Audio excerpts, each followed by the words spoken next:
नमस्कार दोस्तों, मेरा नाम है अतुल श्रीवास्तव और स्वागत है आपका नेक्सस जीएस में।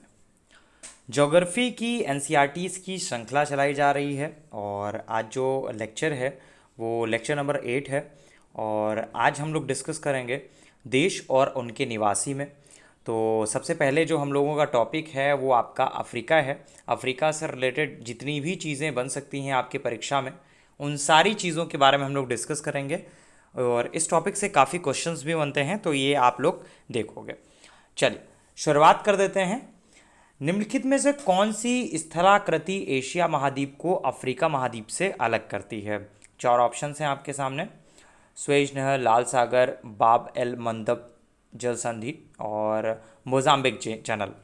तो क्या इसका सही आंसर होगा? पहले इसके बारे में थोड़ा हम लोग डिटेल पे डिस्कस कर लेते हैं। देखिए, एनसीईआरटी जो है बहुत ज़रूरी होती है, चाहे वो आप स्टेट लेवल का एग्ज़ाम दे रहे हो या फिर आपका यूपीएससी आप दे रहे हो, दोनों ही परीक्षाओं के लिए आपका ये बहुत इंपॉर्टेंट है। तो अफ्रीका महाद्वीप जो है एशिया महाद्वीप से लाल सागर, स्वेज नहर और बॉब अल मंदेब जल संधि के द्वारा अलग होता है। स्वेज नहर जो है वो लाल सागर को भूमध्य सागर से जोड़ती है तथा अरब के सिनई प्रायद्वीप को अफ्रीका महाद्वीप से अलग करती है। स्वेज नहर के उत्तरी छोर पर पोर्ट सई तथा दक्षिणी छोर पर पोर्ट स्वेज अवस्थित है। बॉब अल मंदेब जल संधि जो है लाल सागर को अरब सागर की अदन की खाड़ी से जोड़ती है तथा अफ्रीका महाद्वीप के जिबूती और सोमालिया को अरब प्रायद्वीप के यमन से अलग करती है। तो कुल मिलाकर जो इसका सही आंसर होगा 1, 2, 3 होगा, मतलब सी ऑप्शन सही होगा। नेक्स्ट है, निम्नलिखित में से कौन सा अफ्रीका महाद्वीप का सबसे ऊंचा शिखर है? ये आपका यूपी पीसीएस में कई बार पूछा भी गया है। तो माउंट किलिमंजारो है। लगभग पूरी अफ्रीका महाद्वीप पठार जैसा दिखाई देता है और अफ्रीका का पठार जो है दक्षिण और पूर्व में अपेक्षाकृत ऊंचा भी है। अफ्रीका के पूर्वी भाग में कुछ ज्वालामुखी पर्वतों के शिखर है और अफ्रीका का जो सबसे ऊंचा शिखर है वो आपका इसी पूर्वी उच्च प्रदेश में स्थित है और इस सर्वोच्च शिखर का नाम क्या है? Mount Kilimanjaro.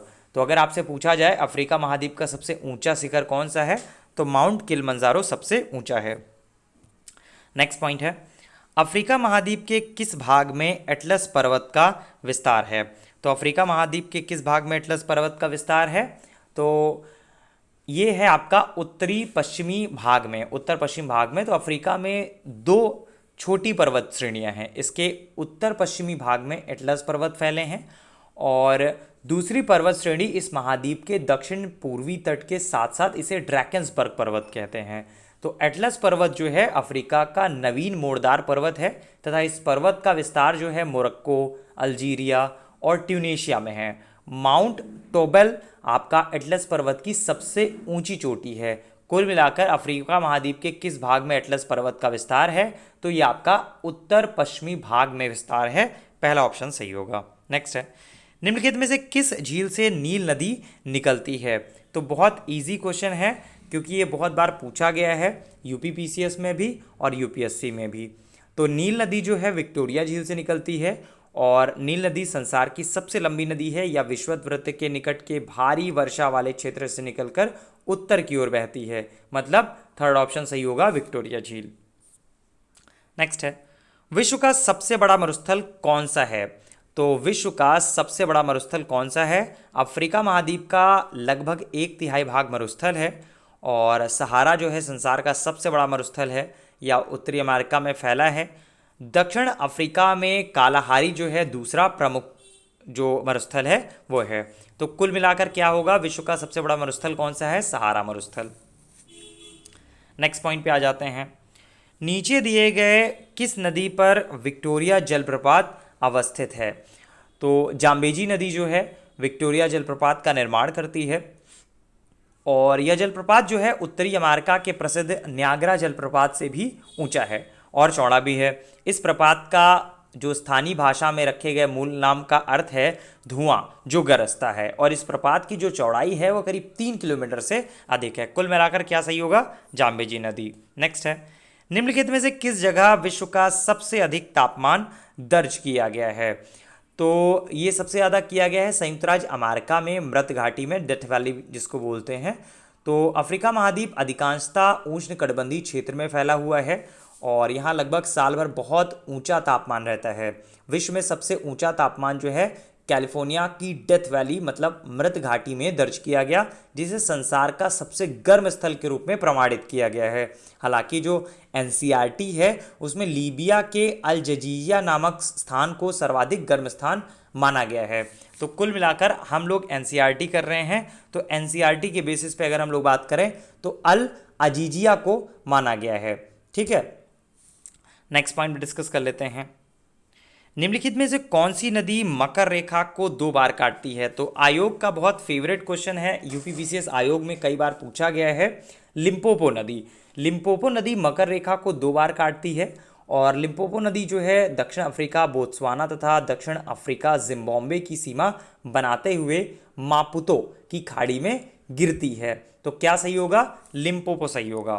नेक्स्ट है, एक तरफ है नदी और एक तरफ है बांध, नील, जाम्बेजी, नाइजर, नीली नदी।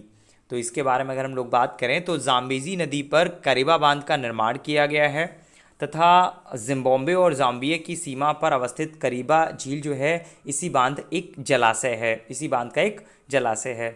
नील नदी जो है विश्व की सबसे लंबी नदी है, इस पर आसमान बांध का निर्माण किया गया है। मिस्र और सूडान की सीमा पर अवस्थित जो नासिर है, नासिर झील, वो आपका आसमान बांध का जलाशय है। इसके अलावा नाइजीरिया का नाइजर नदी पर केंजी बांध बनाया गया है, जबकि सिन्नार बांध जो है नील नदी की सहायक नदी नीली नदी पर बना हुआ है। तो कुल मिलाकर ऑप्शन आपके सामने है, आंसर आपके सामने है, इसमें सी सही होगा। ठीक है, नेक्स्ट पॉइंट है हार्न ऑफ अफ्रीका। ये भी बहुत पूछा गया है और लगभग से पूछा जाता रहता है ये आपके एग्जामिनेशन में। हॉर्न ऑफ अफ्रीका में कौन कौन से देश जो हैं वो शामिल हैं? इसमें है आपका सोमालिया भी है, एरिट्रिया भी है, जिबूती भी है और इवन इथियोपिया भी है। तो चारों ऑप्शन इसके सही होंगे, उपयुक्त सभी सही होगा। देखिए, अफ्रीका का सींग जो है पूर्वी अफ्रीका का एक प्रायद्वीप है जो अरब सागर और सदन की खाड़ी के दक्षिणी किनारे पर स्थित है। मानचित्र पर तो इसका स्वरूप जो है एक सींग के समान लगता है, इसीलिए इसे यह नाम दिया गया है। तो हार्न ऑफ अफ्रीका क्षेत्र में इरिट्रिया, जिबूती, इथियोपिया और सोमालिया जैसे देश स्थित हैं। तो क्या सही होगा? डी ऑप्शन सही होगा, उपयुक्त सभी। नेक्स्ट है अफ्रीका महाद्वीप के नाइजीरिया देश के संदर्भ में नीचे दिए गए कथनों पर विचार करिए। तो 4 ऑप्शन हैं आपके सामने। तो पहले हम लोग बात कर लेते हैं कथन 1 के बारे में। कथन 1 क्या कहता है? नाइजीरिया यहाँ की मुख्य नदी है। तो नाइजर जो है नाइजीरिया की प्रमुख नदी है और इसी नदी के नाम पर इस देश का नाम पड़ा है। तो यह नदी जो है गिनी की खाड़ी में गिरने के पहले नाइजीरिया के बहुत बड़े भाग से होकर बहती है। अब कथन 2 क्या कहता है? नाइजीरिया के आंतरिक भाग में शीत ऋतु में प्रायः गर्म और धूल भरी हवाएं उत्तर पूर्व की ओर से चलती है, जिन्हें हर्मटन कहते हैं। तो ये असत्य है। अगर आपने एनसीईआरटी पढ़ी है तो आपको समझ में आ गया होगा।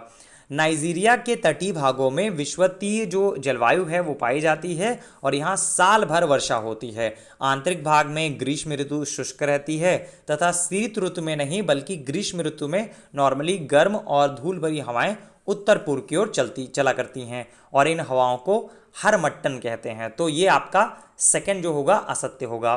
थर्ड पे आ जाते हैं। नाइजीरिया में मुख्य रूप से पाया जाने वाला तेल ताड़ का वृक्ष जो है विषुवतीय जलवायु में अच्छी तरह पैदा होता है। तो ये भी आपका सत्य है। नाइजीरिया को तेल ताड़ का देश भी कहा जाता है। अगर आपसे पूछा जाए कि तेल ताड़ का देश किसे कहते हैं तो नाइजीरिया को कहा जाता है। और तेल ताड़ का जो वृक्ष है वो आपका विषुवतीय जलवायु में अच्छी तरह पैदा होता है और इस पेड़ पर फल जो है अच्छे जो गुच्छे हैं उसमें लगते हैं। फलों के बीज और गूदे से तेल निकाला जाता है। तो क्या सही होगा इसमें? सी ऑप्शन सही होगा, केवल 1 और 3। नेक्स्ट है अफ्रीका महाद्वीप के किस देश को नील नदी का उपहार कहा जाता है? तो मिस्र जो है नील नदी के जीवन दायिका जल के कारण अफ्रीका के सबसे अधिक संपन्न और घने बसे देशों में से एक है और यही कारण है कि इस देश को नील नदी का उपहार कहा जाता है। अब सूची है मिलान करने से रिलेटेड क्वेश्चंस हैं। Johannesburg, Port Said, Ibadan, Nairobi, ये सारे के सारे हैं। तो एग्जैक्टली है क्या? मिलान करना है और ऐसे क्वेश्चन भी काफ़ी ज़्यादा पूछे जाते हैं, चाहे वो पीसीएस हो चाहे वो आपका यूपीएससी हो। तो जोहान्सबर्ग जो है दक्षिण अफ्रीका का सबसे बड़ा नगर है और यह एक व्यापारिक तथा औद्योगिक केंद्र है। मिस्र का जो पोर्ट सईद है बरसईद जो है वो स्वेज नहर के उत्तर में लगभग 30 किलोमीटर तक फैला है। यह एक आपका प्रमुख व्यापारिक केंद्र है। इबादान जो है नाइजीरिया का एक प्रमुख नगर है और व्यापारिक केंद्र है। नैरोबी जो है वो केन्या की राजधानी है। ये भी आपका डायरेक्टली पूछा गया था एक बार कि नैरोबी के बारे में पूछा गया था कि कहाँ की राजधानी है, तो केन्या की राजधानी है ये। तो क्या सही होगा इसमें आंसर? सी ऑप्शन इसमें सही होगा। 2, 1, 3, 4। नेक्स्ट है, अफ्रीका के किस देश में अप्रैल और मई में गर्म शुष्क और धूल भरी हवाएं चलती हैं तथा इन हवाओं को खमसिन कहते हैं? ठीक, तो खमसिन के बारे में डायरेक्टली भी पूछ लिया जाता है।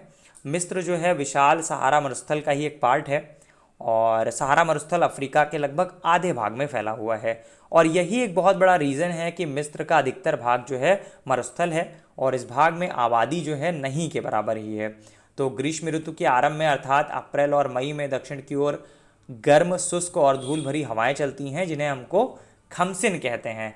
तो क्या सही होगा इसमें? मिस्र इसमें सही ऑप्शन होगा। ठीक है, तो आज का वीडियो थोड़ा सा लंबा है, लेक्चर नंबर जो 7 था थोड़ा सा आपका लंबा हुआ है। बाकी इस टॉपिक से जितने भी क्वेश्चंस बन सकते थे वो हम लोगों ने कर लिए हैं। अफ्रीका से आपका जितने भी क्वेश्चंस बन सकते थे वो हम लोगों ने कर लिए हैं। और जो नेक्स्ट टॉपिक होगा, तो नेक्स्ट लेक्चर होगा, उसमें हम लोग दक्षिण अमेरिका के बारे में डिस्कस करेंगे। दक्षिण अमेरिका से रिलेटेड जितनी भी चीज़ें बन सकती हैं उन सब चीज़ों के बारे में हम लोग डिस्कस करेंगे। तो क्लास 6 जो है बहुत जल्दी समाप्त होने वाला है। आपका 1 या 2 लेक्चर्स में ये आपका कंप्लीट हो जाएगा। इवन मुझे लग रहा है 2 लेक्चर और होंगे, उसमें आपका ये क्लास 6 जो है पूरी तरह से कंप्लीट हो जाएगा। फिर हम लोग क्लास 7 पे आएंगे। और इसके साथ साथ अगर आप लोग चाहें तो एनसीईआरटीज़ की बुक पढ़ते रहिए, क्योंकि मैं क्वेश्चन सॉल्व करा दूंगा। एक चैप्टर से कितने क्वेश्चंस बनते हैं वो सारे के सारे मैं सॉल्व करा दूंगा। बस आपको अगर चाहें तो टॉपिक वाइज चीज़ें पढ़ सकते हैं, लेकिन अगर नहीं भी पढ़ेंगे, आप रिवीजन की दृष्टिकोण से देखते हैं तो बहुत आसानी से आपका काम हो जाना है, क्योंकि रिवीजन इसमें बहुत अच्छे से हो जाएगा। ठीक है, और नेक्सस जीएस के टेलीग्राम चैनल को ज्वाइन करना है तो इसी वीडियो के डिस्क्रिप्शन बॉक्स में हमारे टेलीग्राम चैनल का लिंक मिल जाएगा, वहाँ से आप टेलीग्राम ज्वाइन कर सकते हैं। और जो सारी की सारी नोटिफिकेशन है नए बैच की, वीडियोस से रिलेटेड सारी की सारी इन्फॉर्मेशन जो है हमारे टेलीग्राम चैनल पर और फेसबुक पर लगातार अपलोड की जाती है। चलिए, फिलहाल के लिए इतना ही। Thank you so much.